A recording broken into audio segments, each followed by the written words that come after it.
The hunter taken at Dawn, Montana, USA. Dawn in northern Montana never arrives all at once. It seeps into the forest, thin, pale, hesitant, creeping through the endless pines like a cold breath waking the earth. Amelia Price knew these woods better than she knew most people. She had hunted here since she was a teenager, her father teaching her to read the forest the same way others read books. Now in her 30s, she preferred hunting alone. The silence made sense to her in a way the outside world never had. This morning that silence felt wrong. There were no bird calls, no distant creak, no wind brushing through the trees, just a dense, unnatural quiet that pressed on her ears like she'd stepped inside a vacuum. She paused, boots sinking slightly into the frost-covered soil. Something was off, not threatening yet, but unmistakably off. Amelia lifted her binoculars toward a cluster of tall pines ahead. Between the trunks, the air wavered, not from heat but from something colder, sharper. A vertical shimmer like a human-shaped ripple bending the light around itself. It moved, slowly, deliberate. Her breath caught. She lowered the binoculars. The shimmer was still there, but now it was closer. Then everything shifted. The ground vibrated under her boots, but not like an earthquake. It felt directional, like the earth was pulling her forward and backward at the same time. Pressure filled her ears. A faint metallic hum rolled through her skull, too deep to be sound, too sharp to be imagination. Amelia steadied herself. A line of light split open in the air 10 meters in front of her. No sound, no flash, just a thin, vertical cut in reality. The line widened into a doorway, not a doorway to somewhere, more like a doorway carved into nothingness. Inside it was black, truly black, space that didn't belong to the forest or the world. A figure stepped out, tall, thin, joints slightly too long, a body shaped like a shadow-given mass with faint blue light leaking from inside it as if it were hollow. Amelia raised her rifle, but her arms froze halfway, her body locked. Only her eyes could move. Time didn't slow, it stopped. The wind halted mid-gust. Snow particles hung motionless in the air. Her breath condensed into a suspended, unmoving cloud by her lips. The figure approached at normal speed while the world stayed frozen. A faint blue ring appeared around her, perfectly circular, hovering at chest height. The ring tightened. Her stomach dropped as gravity loosened its grip. Her boots left the ground. There was no panic because panic itself had been taken from her, stripped out of her body like a weight lifted away. She felt light, empty, observed. The figure raised one elongated arm. It wasn't pointing, it was claiming. The blue ring collapsed inward in a flash of cold light. Amelia shot upward, body stiff, eyes wide, the forest shrinking beneath her in total silence. No acceleration, no wind, just distance disappearing. In a blink she vanished into the vertical doorway above the treetops. The doorway sealed shut. The forest returned to motion. The wind exhaled.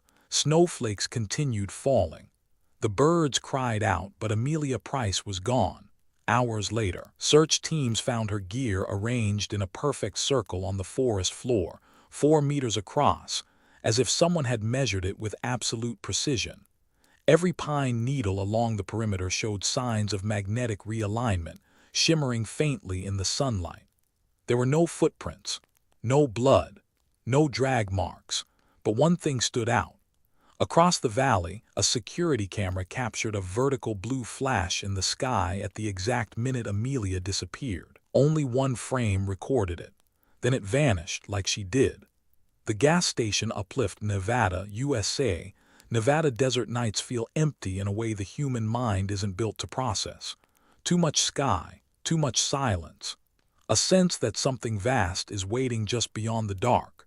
That's why Evan Mercer, a long-haul truck driver with 20 years on the road, hated stopping at remote stations past midnight.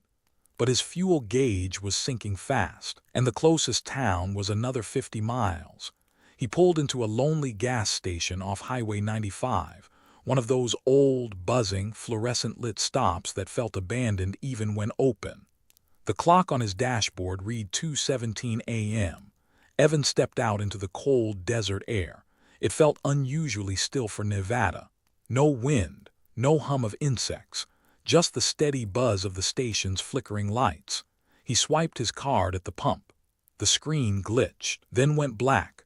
"Great," he muttered. Inside the convenience store, the cashier was a young woman scrolling her phone behind bulletproof glass. She barely looked up. "Pump's dead," Evan said. "It does that," she replied lazily. "Give it a second." He groaned and stepped back outside. That's when he noticed the sky. A faint ripple spread across it, like heat radiating from asphalt, but this was the cold desert night sky. Stars smeared for a moment, stretching into thin white lines before snapping back into place. Evan blinked hard. Fatigue, possibly. He returned to his truck, clicking the radio on out of habit, static. Then a voice, his own voice, but distorted, delayed by a full second. "Evan," he froze. His reflection in the side mirror stared back, except it wasn't mirroring him. The reflection tilted its head first, a fraction of a second early. Evan backed away from the truck. The ground beneath him vibrated, soft at first, then stronger, until the entire parking lot felt like a drum being struck by something beneath it. The gas station lights flickered. The desert went silent. A shadow rolled across the station, smooth, circular, covering everything at once. Evan looked up. A massive disk, darker than the sky itself, slid overhead without a sound.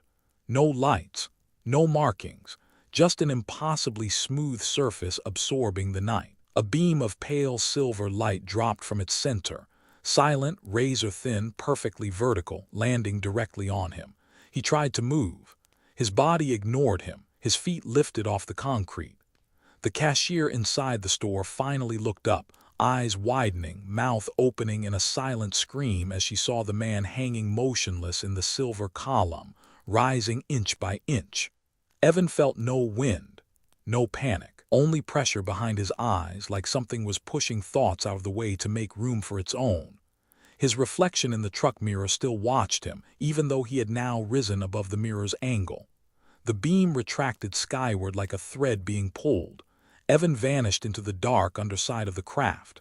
The disk shimmered once, distorting the air around its edges. Then it blinked out of existence. No acceleration, no sound, just gone. The cashier ran outside, shaking, phone in hand, trying to record. But her camera app was frozen. Not crashed. Frozen, mid-frame, like time inside the device had stopped.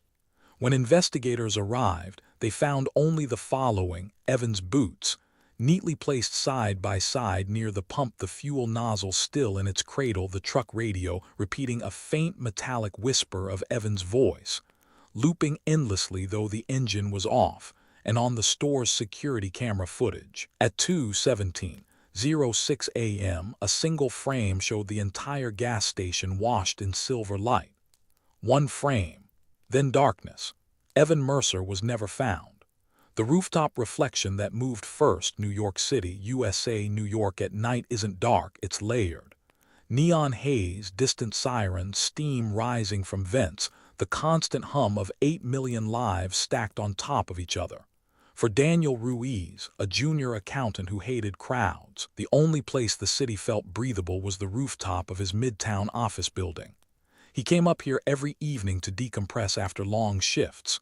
But tonight the air felt heavy. Not hot, not cold, just thick, like the atmosphere itself had weight. The traffic noise below softened, then blurred into a low, vibrating drone. Daniel frowned. New York City never went quiet, not even at 3 a.m. He rubbed his temples, thinking the overtime was finally getting to him. But then he saw his reflection. The rooftop had a row of large, tinted windows facing the skyline. Daniel always caught glimpses of himself there, tired eyes, wrinkled shirt, takeout container in hand. But tonight something was wrong. His reflection was standing perfectly still, too still. Daniel turned his head slightly to the left. In the reflection, his double turned a full second earlier. His heart clenched. He stepped closer to the glass, watching carefully. He lifted his hand slowly, and the reflection hesitated before mirroring him. It was copying him, but late, like it had to think about the movement first. Daniel backed away from the window. The hum grew louder. The city lights flickered, not all at once, but in a ripple traveling across Manhattan like a silent wave. Skyscraper windows glimmered, dimmed, brightened again, each pulse synchronized with the vibration in Daniel's chest. He staggered slightly. "Is this an earthquake?" he whispered, but the ground didn't move. The sky did. A distortion formed above the rooftop, subtle at first, like a patch of air that wouldn't hold still. It twisted inward, spiraling like a whirlpool made of light. Colors bent around it. The stars blurred into streaks. Daniel felt his skin prickle, every hair rising as if electricity were brushing past him. A pressure built around his ribs, like invisible hands squeezing. He stumbled back too late. Reflection in the window stepped forward. Not Daniel, not a copy, something using his shape. Its face wasn't right, eyes slightly too wide, mouth too narrow, proportions wrong by just enough to terrify the subconscious. And then it smiled, a slow, mechanical curl of the lips that Daniel himself did not make. "No," he breathed. "No, no, no." The distortion overhead snapped open into a vertical slit of blinding white light. A beam dropped, silent, thin, perfectly shaped. It hit him in the chest like a magnet locking into place. Daniel froze mid-step. His limbs went numb. His vision trembled as time around him slowed. The lights of Manhattan halted. Steam rising from a nearby vent froze midair. Cars on the avenue below stopped like toys glued to a map. Only Daniel moved upward. His feet left the rooftop. His arms drifted out beside him. His head tilted back involuntarily. Inside the window's reflection, the not Daniel watched calmly. Daniel rose higher, body stiffening as the beam pulled him toward the slit in the sky. He couldn't scream. The air refused to vibrate. Just before his body reached the opening, the reflection tilted its head one last time, like a farewell from something that had worn his face for practice. Daniel Ruiz vanished into the light. The slit sealed shut.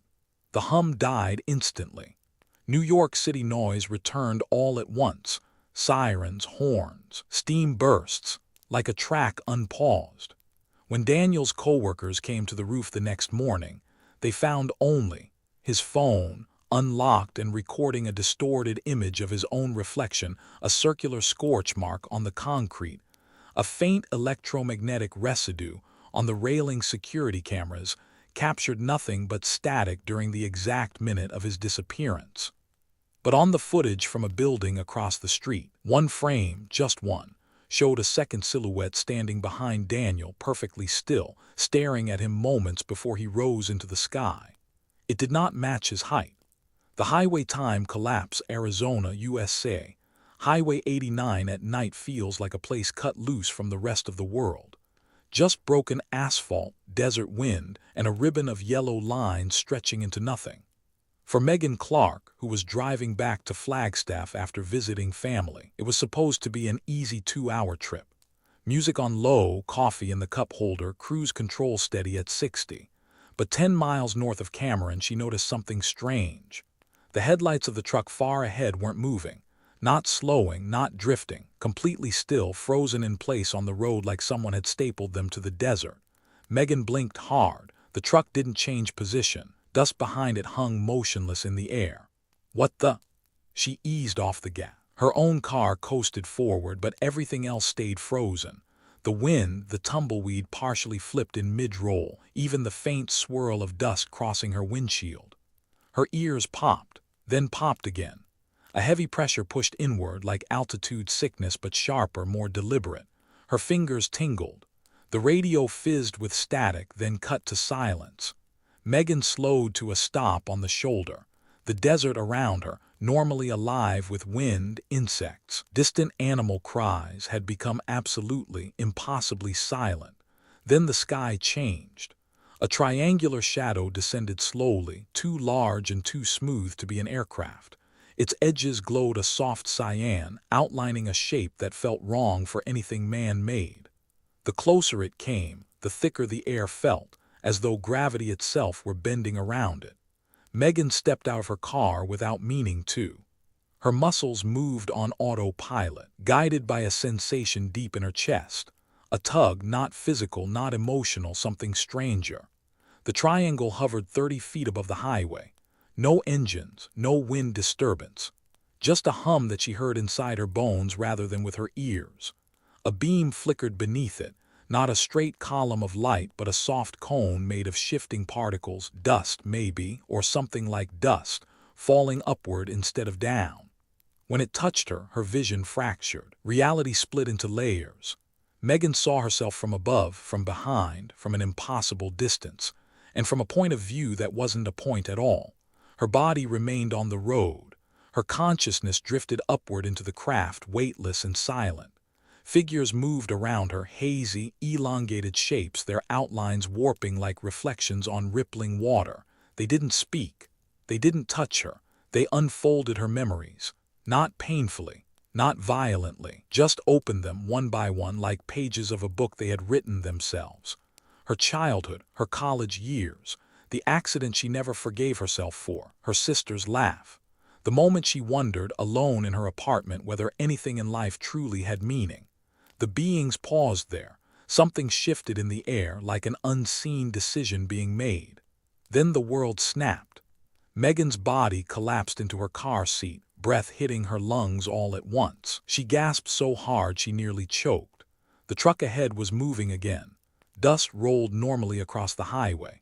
The wind returned, but her car was parked on the shoulder, engine off, keys on the passenger seat. 23 minutes had passed. Megan shakily checked her phone. No calls. Battery drained from 72% to 18%. Time skipped without entries. She looked at her wrist. A faint glowing mark, thin, vertical, cyan, pulsed once, then faded beneath her skin. She drove home without turning on the radio. Later that week she received a letter, no return address, no postmark, containing only a printed GPS coordinate in the Arizona desert. She didn't go. But some nights when Highway 89 goes silent, she feels the mark on her wrist warm up. Just once. A pulse. As if something is checking in. The Lake Visitor, Minnesota, USA. Northern Minnesota lakes look peaceful in the early morning, but it's the kind of peace that feels older than people, older than language, older than anything meant to be understood. Tom Halberg, a 52-year-old fisherman who preferred solitude over company, rowed his small aluminum boat into the center of Lake Wapagasset just after sunrise. He liked being on the water before the resort crowds woke up, before jet skis, shouting families, and kids learning to water ski turned the calm surface into chaos. At this hour, the lake was glass, not calm, perfectly still, like a mirror laid flat across the earth. Tom tossed his line, settled back, and listened, but something was wrong. Minnesota lakes always have sound: ducks, loon calls, wind pushing against reeds, water lapping the hull. This morning, nothing, not a single ripple. The boat wasn't rocking at all. It floated as if glued to the surface. Tom frowned, leaning forward to touch the lake. The moment his fingertip broke the surface, the water felt thick. Not cold, not warm, just wrong, like touching a film or membrane rather than actual water. He pulled back. A ring formed on the lake about 40 feet away, a perfect circle of tiny vibrations. Not waves, not movement. Just distortion, as if the water inside the circle were being replaced with something else. Tom watched, breath held. The center of the circle darkened, deepened, and bulged upward. Then something rose from beneath. A humanoid figure, tall and slender, lifted itself out of the lake without breaking the surface tension. Water didn't splash or drip. It slid down its body in unnaturally slow sheets, like time around the creature was running at a different speed. Tom froze. The being had no mouth, no ears, just two luminous, almond-shaped eyes that glowed faint cyan even in daylight. Its skin shimmered between gray, silver, and blue like fish scales reflecting multiple suns. Stepped onto the lake's surface. Not through it, onto it, standing on the water like it was solid ground. Tom's boat drifted an inch toward the being, though he hadn't moved and there was still no wind.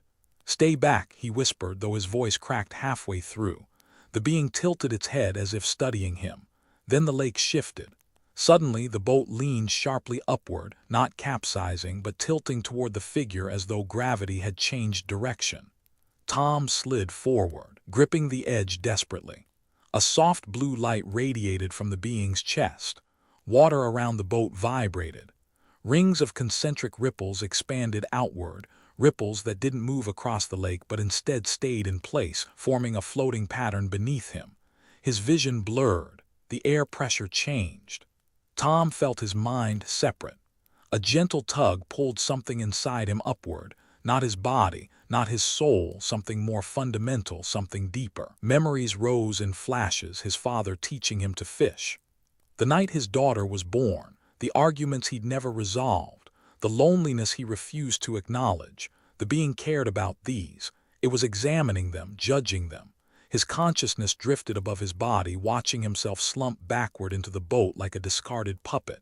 The being extended a hand, long fingers webbed by faint lines of glowing light, not touching, inviting.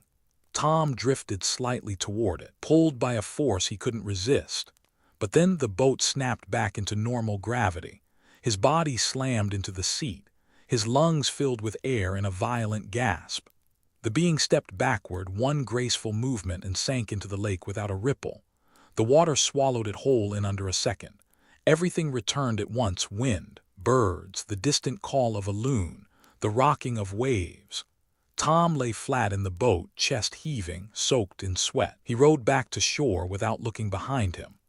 2 days later, hikers found him wandering along the lakeside woods, dehydrated, clothes torn, whispering coordinates he couldn't remember, saying 46.1322 degrees N, 92.3890 degrees W. That spot on the lake has no unusual depth, no underwater structures, no currents, just silence. And fishermen now report that, sometimes at dawn, a perfect circular ripple appears in the middle of the lake, with no wind, no fish, no boats, as if something beneath is waiting for another look. The silent farmhouse light, Iowa, USA. Iowa farmland has a kind of silence that doesn't feel empty, it feels watchful. Miles of cornfields standing like rows of quiet sentinels, barns creaking in the night, distant coyotes reminding you that civilization ends just beyond the last porch light.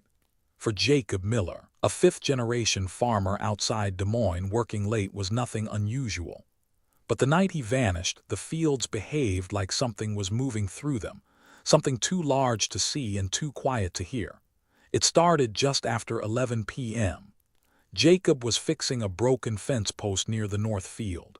His dogs, usually loud, nosy, fearless, froze, not barking, not whining, just rigid, facing the same direction. Jacob wiped sweat from his brow and turned toward the corn. The stalks were swaying, but there was no wind. Worse, they were swaying in a perfect circular pattern, rotating like a slow clock hand sweeping through the field. "Not good," Jacob muttered. Then came the hum. A low-frequency vibration, not sound, not wind, just a pressure that rolled across his chest and pushed the air out of his lungs for a moment. It grew stronger, as if something underground were trying to surface. His floodlights flickered. Then the entire farm went silent. The cows stopped moving. The crickets stopped chirping. The dogs took several steps backward and crouched low to the ground. Jacob's breath condensed in the air like the temperature had dropped 20 degrees in a second. A vertical column of white light descended into the corn, not from above. From everywhere at once, like space itself had opened a hole in the field. The corn bent outward in a full circle, flattening not randomly but mathematically perfect, as if pressed by an enormous invisible cylinder. Jacob felt the tug before he saw the figure. Something pulled behind his sternum, a magnetic pressure, a command without words. He stepped forward, not willingly. His legs moved like they belonged to someone else. A shape emerged inside the column of light, tall, elongated, almost skeletal. Its limbs tapered into points that glowed with a pale blue luminescence. Its head was long, smooth, featureless except for two dark, reflective voids where eyes should be. Jacob tried to shout for his dogs. No sound came. The being raised one hand. The light intensified, turning the corn into shimmering silhouettes. Jacob's vision fractured into layers, multiple angles of himself standing there, each slightly delayed like time was echoing. Then gravity abandoned him. His boots lifted off the dirt. He floated upward, arms slack, eyes wide, breath locked in his chest. The figure observed him with stillness that felt ancient. Jacob's mind filled with images, a star field he'd never seen before, diagrams of shapes that bent geometry, a pulse of energy that felt like a heartbeat but wasn't his. A single sentence burned into him without sound: "We are evaluating." Then the beam snapped upward like a retracting thread. Jacob disappeared in an instant, not pulled, not thrown, removed. The light column vanished. The cornfield slumped back into place. The dogs whimpered and ran. When the sheriff arrived the next morning, they found Jacob's boots, perfectly parallel, toes pointing toward the flattened circle, a perfect scorched ring in the soil. Exactly 3 meters in radius, every clock in the farmhouse frozen at 11:12 p.m., and Jacob's truck keys fused into a single solid piece of metal, the strangest detail. Satellite imagery from that night recorded a flash of white light in the exact coordinates of Jacob's farm, a flash lasting 0.4 seconds, bright enough to wash out the surrounding miles. Jacob Miller has not been found, but locals say the north field never grows right anymore.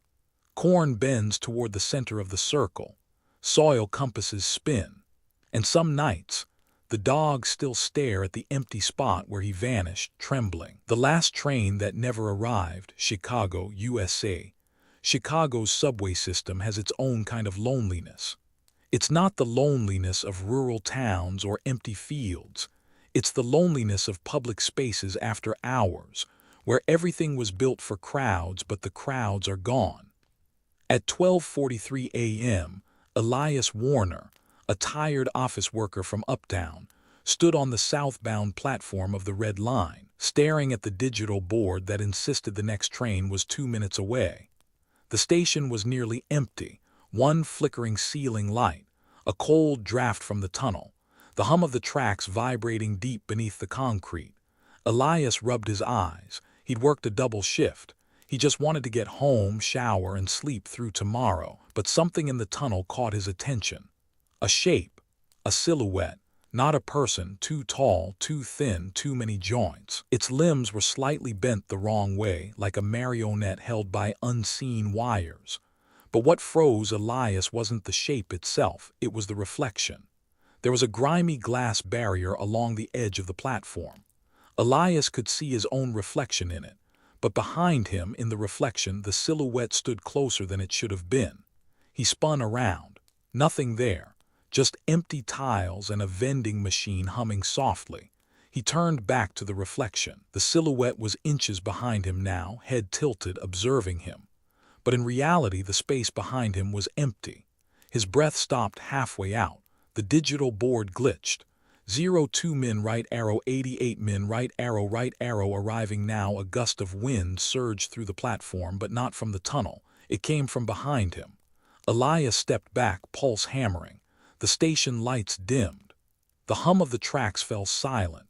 Even his own footsteps quieted, as if sound had been absorbed by the concrete. Then came the pulse. Not heard, felt. A deep, bone-level vibration that pressed inward from all directions. His vision shimmered. The ceiling warped like heat haze. The shadows cast by the overhead lights stretched long, reaching toward him. The reflection moved again. The silhouette lifted one impossibly long arm and pointed. The tunnel ahead lit up with a blinding white flash, a vertical slit of light, the exact height of the train. But no train entered. Instead, the light expanded across the tracks, forming a perfect wall that radiated faint blue waves, bending the air around it. Elias wanted to run, but his legs wouldn't obey. The platform floor lifted under him, not physically but gravitationally, as though the direction of down had rotated. His feet left the ground. He floated several inches upward, then several feet, his body angled toward the glowing slit. Time fractured. The station camera feed, later recovered by authorities, showed the entire platform freeze for 11.8 seconds. Dust hung in the air. A dropped coffee cup hovered mid-fall. Elias drifted toward the light, rigid and silent. Inside his mind, something whispered in a dozen overlapping voices, "You are suitable." The slit widened. His body disappeared into it like mist. Then the light collapsed. Everything snapped back. The cup hit the floor. The wind returned. The digital board flickered back to normal. The shadows shrank. Elias Warner was gone. When security arrived, the platform was empty except for a single shoe lying near the edge. A metal bench slightly magnetized the vending machine, displaying an impossible code pattern looping on the screen. Witnesses later claimed that for nights afterward, when they stood alone on that same platform, they sometimes saw their reflections blink, even when they themselves did not. The cabin during the storm, Colorado, USA. Deep in the Rockies, storms don't just arrive, they build. Layer by layer, cloud by cloud, the mountains gather electricity until the whole sky feels ready to split open. That night just outside Estes Park, Hannah Briggs was renting a small wooden cabin for a solo writing retreat. It was supposed to be peaceful. Instead, it became the last place she was seen. The storm rolled in around 9 p.m. Thunder shook the pine trees so hard that dust drifted from the cabin's rafters. Rain hammered the windows in violent sheets. Wind howled through the cracks like the shriek of something trying to get inside. Hannah put down her pen and stepped to the window. The entire valley was pitch black except for lightning, thin white claws tearing the sky open for half a second at a time. But with every flash, the shadows outside the cabin seemed to move, not because of the wind, but because something tall was walking between the trees. She turned on the porch light. The bulb flickered twice, then glowed steady. Nothing there, but the wind stopped suddenly, completely. Rain froze against the window mid-fall, individual droplets suspended like glass beads. The thunder vanished mid-rumble. Silence crushed the valley. Hannah's breath fogged the window, then hung motionless in the air. Her ears popped hard. A faint humming, low, electric, vibrated through the wooden floor. It grew stronger, rising through her legs, her spine, her jaw. A beam of white light cut through the center of her cabin, not from a hole in the ceiling, not from above at all, just appearing as if the coordinates of that exact spot had been overwritten. The light was thin, perfectly vertical. Everything it touched turned pale and translucent. Hannah stepped backward, but her muscles felt sluggish, like moving underwater. A figure materialized inside the beam. Humanoid but too tall, its head nearly grazing the rafters. Its arms were elongated, hands tapering into narrow, glowing lines. Where skin should have been was a smooth, pearl-like surface reflecting no color at all. It didn't walk. It drifted, phasing halfway out of the beam as if the light were its doorway. Hannah tried to scream.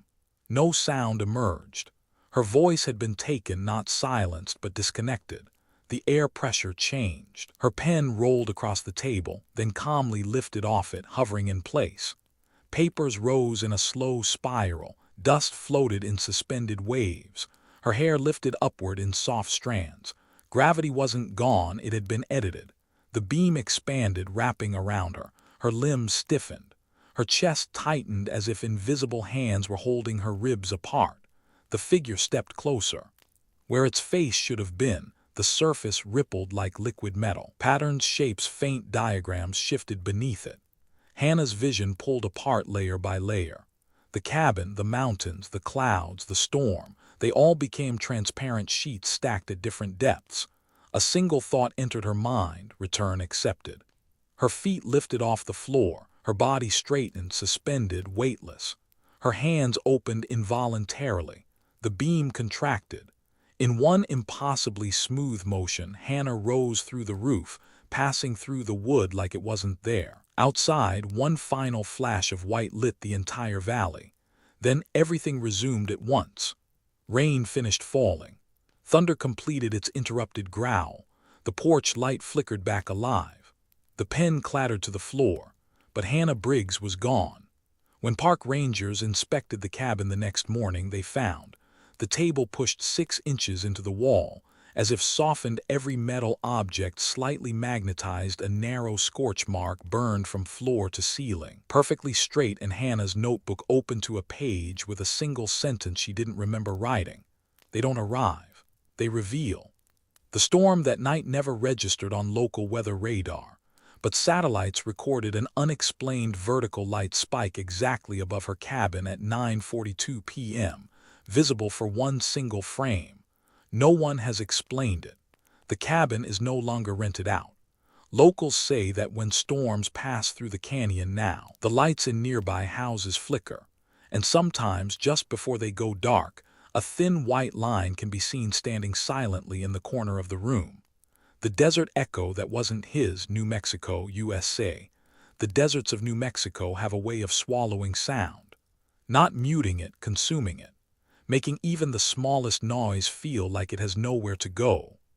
On a warm October evening, Samuel Hart, a 41-year-old landscape photographer, hiked deep into the Bisty Badlands to capture long exposure shots of the red rock formations under the night sky. He loved the isolation, he loved the stillness, but he didn't love what happened next. By 9:20 p.m., Samuel had set up his tripod on a flat sandstone ridge overlooking miles of cracked, ancient terrain. The sky was perfectly clear, stars sharp, air dry, horizon endless. Then he heard it, his own voice, whispering. At first he thought it was a memory, a trick of exhaustion. But the whisper came again in perfect imitation of his tone, his accent, his breath. Sam, his blood froze. There was no one within miles. He spun around, flashlight sweeping across the rocks. Nothing. He checked his radio, dead. He wasn't using it anyway. The whisper came again, but this time it wasn't behind him. It was everywhere. A low, layered echo repeating fragments of sentences he hadn't said out loud. Some he had thought briefly hours earlier. Some he'd forgotten for years. Then the desert changed. Wind stopped. The air thickened. Stars overhead began to smear, bending into thin arcs like someone had taken a brush to the night sky. Samuel's camera shutter clicked even though his timer was off. The tripod shook. He looked up. A shimmer appeared above him, at first like heat rising off a highway but growing wider, deeper, until it formed a massive circular distortion in the sky. Then, with a soundless pulse, the distortion peeled open. A colossal craft uncloaked, not metallic, not matte, but something in between, like a surface constantly shifting between reflections of realities that weren't his. Its underside rotated in slow, silent rings, each one glowing a faint cyan that rippled across the desert floor. Samuel felt the hum before he heard it, in his bones, in his teeth, in the back of his skull. He staggered backward. A thin blue thread descended from the craft, not a beam, not a spotlight, more like a filament of energy searching for an anchor. It found him. The moment it touched his chest, Samuel felt something jerk backward inside his body, as if his consciousness had been hooked and pulled. His knees buckled. His vision collapsed into kaleidoscopic fragments. He saw himself from above, a small human figure on a vast red landscape, frozen mid-fall, arms limp, head tilted back. He saw the craft's interior, endless dark, lined with pulsing geometric structures shifting like living architecture. He saw symbols that felt like language but bypassed comprehension, going straight into his mind like they had been there all along. Then he heard the whisper again, not his voice this time. Compatible. His body rose from the desert floor, limbs dangling. The filament thickened, drawing him upward in slow, involuntary movements. There was no wind. No sound, just the feeling of being claimed. As he neared the craft, the desert below blurred into an orange smear. His consciousness dissolved into quiet static, like someone gently turning down the volume on his existence. Then, blackness.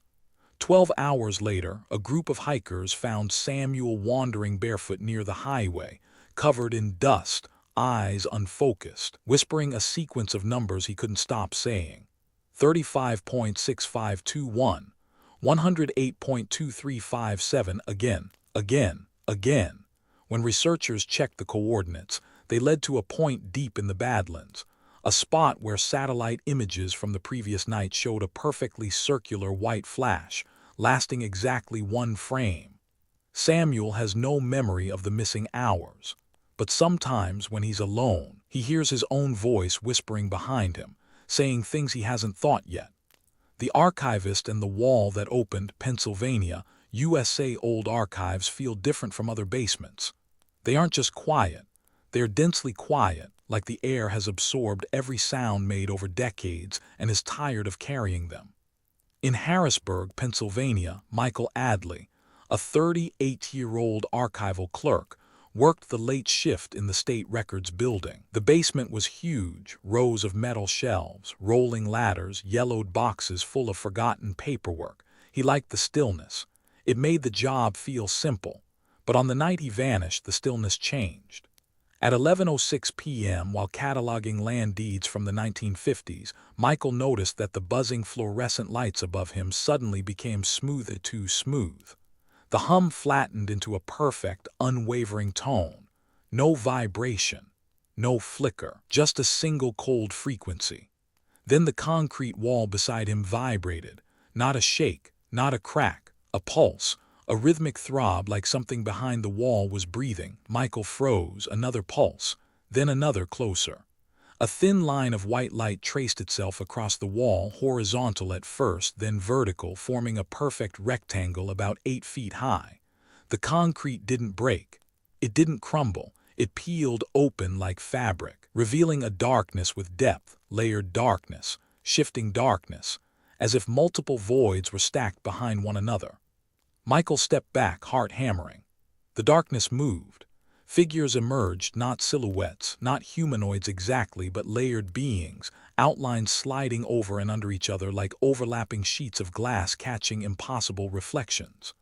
Their edges glowed with faint prismatic colors, blue, violet, green, shifting like refracted light underwater. Michael tried to run. His legs stopped. His voice failed. His mind felt exposed.